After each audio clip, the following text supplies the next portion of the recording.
Hello and welcome to an episode of the Nutella Experience with featured guests and friends, August Eskandone and Kevin Shear. Black people on a normal basis, not normal, but on a bordering on normal basis, find themselves in a situation where they are oppressed by the police, by the other white people around them, by all the social forces in modern day society. They can, especially people in ghettos, neighborhoods, they find themselves where they could barely focus in school. They can't properly lead normal lives to what other people would think would be a normal life. Their normal life would be one that consists of running drugs or holding a 9mm when they were 10, in order to protect themselves from gang violence or possibly from police who seem to believe that they are potential targets for different and other crimes themselves. And so given the circumstances that they find themselves in, how do you think that they feel towards the society around them that has put them in that situation? How do you think? I mean, obviously they're mad. Not good. Could you please elaborate? Well,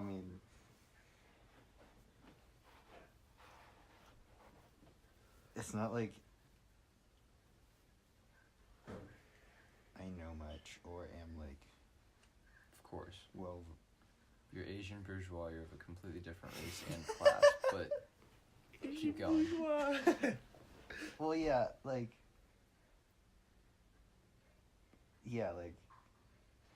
my experience of what you're talking about is very, very minimal. Completely based in media and Of course, which is from media is stereotypes and.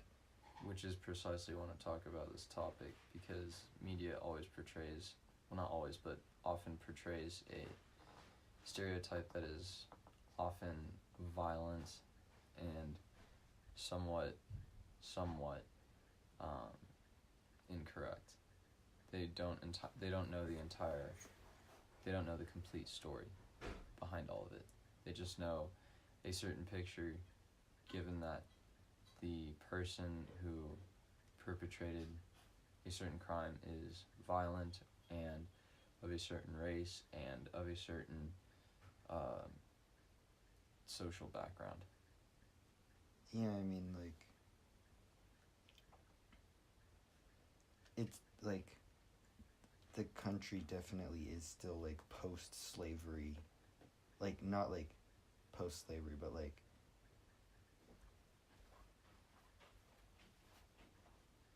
Reconstruction era,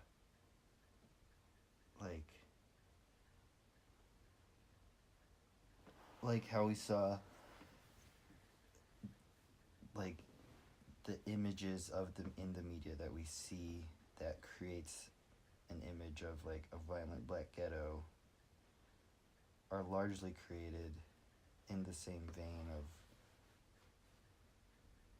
white politicians trying to advance an agenda, Right. And would you say that the U.S. government is a part of the problem in saying that they are helping to keep the black population under a certain fist, in that police violence is still rampant throughout the police community, and that also the majority of the trials that have gone against white police officers not assaulting, but using excessive force against black people, and have still gone free and have been acquitted of those crimes. Would you say that government is also a part of the problem? Well, yeah, it's systemic, but